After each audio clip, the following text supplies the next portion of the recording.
Allez vite! Oh, de justesse! C'est parti pour un autre voyage en Île-de-France, à Joinville-le-Pont.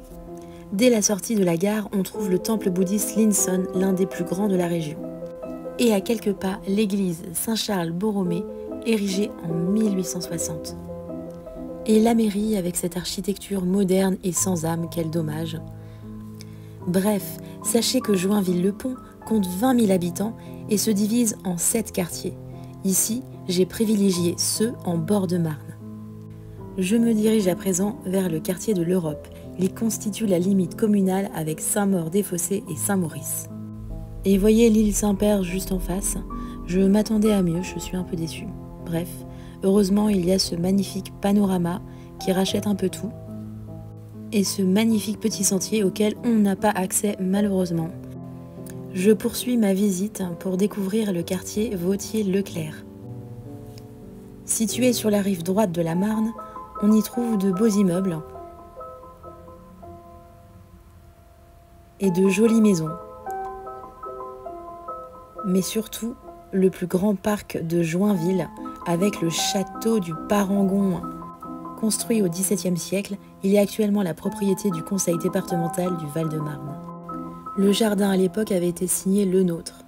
Bref, je poursuis ma visite et j'arrive sur les quais du barrage. Voyez un petit peu cette vue sur ce petit port. Cette partie des quais le long de la Marne est vraiment très agréable avec ce parc et cette vue. J'adore. Et ça y est, j'approche de l'île Fanac, autre quartier de Joinville. C'est d'ailleurs le plus petit quartier de la ville. Et il n'est accessible qu'aux piétons.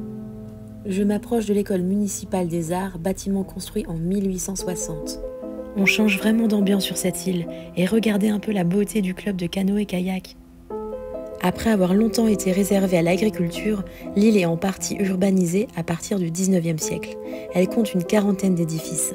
L'île Fanac est classée patrimoine national depuis 1965. Elle mesure 6 mètres de long et 100 mètres de large, comme vous pouvez le constater. Et petite anecdote, sachez que Zola s'inspira dans son roman Au bonheur des dames de la guinguette chez Julien qui s'y trouvait à l'époque. En la traversant, je comprends pourquoi on qualifie cette île de pittoresque. J'aperçois le club d'aviron Marne-Joinville, construit en 1883. Victime d'un incendie en 2005, il a été reconstruit à l'identique en 2007.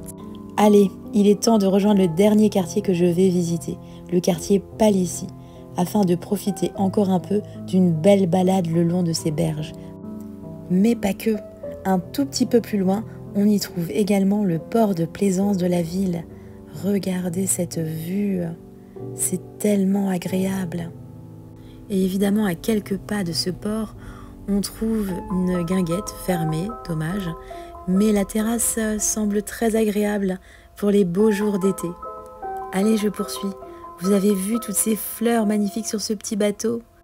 J'avais prévu de visiter le canal de Pollengy, mais à la vue de cette route à 4 voies, tellement désagréable, j'ai préféré faire demi-tour et regagner tranquillement la gare.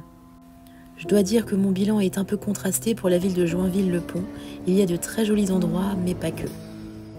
Me voilà prête à quitter Joinville pour regagner tranquillement Paris. Alors, qu'avez-vous pensé de Joinville-le-Pont?